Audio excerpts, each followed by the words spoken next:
Hi, my name is Nicole, and I'm a parent to 4 beautiful children, one who is in heaven due to a combination of severe congenital heart defects. I am going to share our story over a few parts. It's a long story, but it's one worth sharing. And really the reason why I want to do this is because I want people to understand one of the most common, the most common defects that babies can be born with, which is congenital heart defects.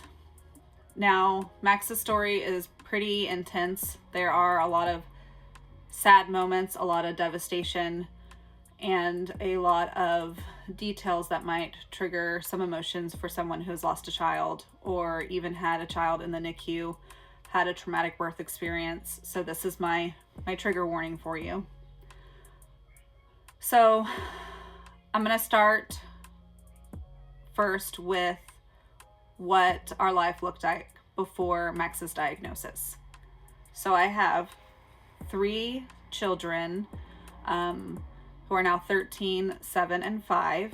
And when I was pregnant, they were 12, 6, and 4. I ended up getting pregnant with my 4th child after trying for a couple of years and praying for a couple of years. And we were very excited to get pregnant again. I was looking forward to this baby being our last, not necessarily looking forward to the end of our pregnancy journey, but more so like we had decided, okay, 4 is a good number. We really feel like our last one will complete our family. And for me, I wanted to try and have the best pregnancy experience and birth experience possible. My 3 older children were born all at the same hospital, and while I have no complaints about the care that I received there, I wanted something a little more fancy, a little extra. So I wanted to go to a different provider that we have about 20-30 minutes away, who had a brand new maternity ward, very positive birthing experience. They had all of the options, and they took time to prepare a care plan for postpartum women. So it just seemed like a really good, relaxing environment to have a baby. So I started going to this new provider. Well, I was high risk with all of my older children. My first was born at 34.5 weeks when I was 21 years old. My second was born six years later at 37 weeks on the dot. I ended up having to have progesterone shots the entire time I was pregnant with her, and labor was grueling. And then with my 5-year-old, I ended up giving birth around 36.5 weeks, and I had placenta previa up to a week before his birth. So I had been used to being cared for or seeing the doctors bi-weekly for most of my pregnancy, throughout all of my pregnancies. So I wasn't really expecting this to be any different, especially since I'm older.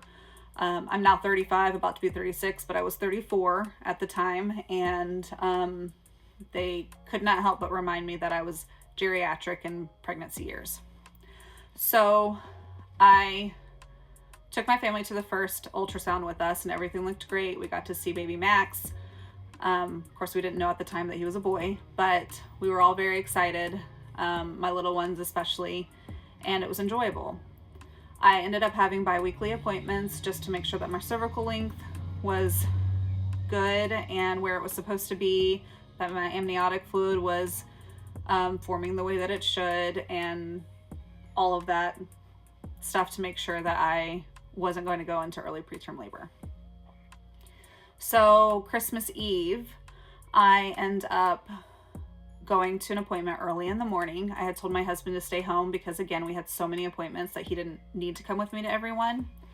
And we had some extra shopping to do. So the plan was for me to go to the appointment in the morning, then come home and change, and then we'd all go to a Christmas Eve service together, and then we'd come home, have lunch, get changed, get all of our presents ready for a relative's house that night, and then when we got home, we would set up Christmas for the kids. That day was very snowy, little ice on the roads. It was pretty dang cold. I'm up here in Ohio, so it was, you know, just a regular winter morning. I drove by myself. I drove my husband's truck, and I remember feeling very anxious and kind of an overwhelming sense of doom on my way to the appointment.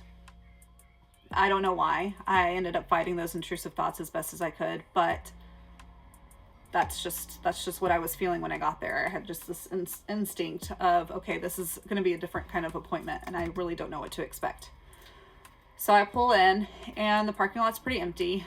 It was obviously not a very busy day or busy time for appointments at that time. I walk in. It takes me about 5 minutes to check in. They pull me back and do all of the regular checkup stuff, blood pressure, weight. You know, they check your pulse ox, or your blood ox, sorry. They do all of these things to check you in, and then they got me settled into my ultrasound room, where I changed into a gown because I would be doing a internal ultrasound and an external ultrasound. They began with the internal ultrasound. My ultrasound technician was probably in her 60s or a little older. She was very just focused on business, doing her job correctly, and she was not talkative. She wasn't necessarily rude, but she definitely wasn't overly kind either, which is okay, whatever. So she does the internal exam, checking all of the things on me, just like she did previously. And then we moved from the internal to the external, where she started the growth scan for Max. She, you know, checked how long his legs were, his arms were, how big his head was, like all of that stuff. And by the time that she got to the heart, we were probably about 20 minutes into the ultrasound. And since I've seen so many ultrasounds throughout my pregnancies, I knew what a healthy heart looked like. So a healthy heart, you know, is big and bright, and there's 4 chambers. You can't miss them. It's very hard to miss. So when she pulled up the image of his heart, I was really confused. I knew something was off, but I didn't know what.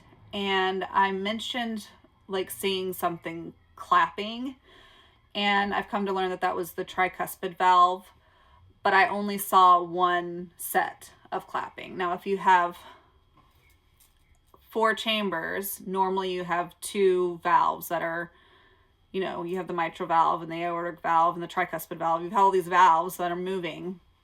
And again, it wasn't like a severe echocardiogram. It was just a basic ultrasound. So I just honestly, I didn't ask her any questions. I just commented on like, you know, oh, his heart looks different, or there's some clapping going on. And she didn't respond to me.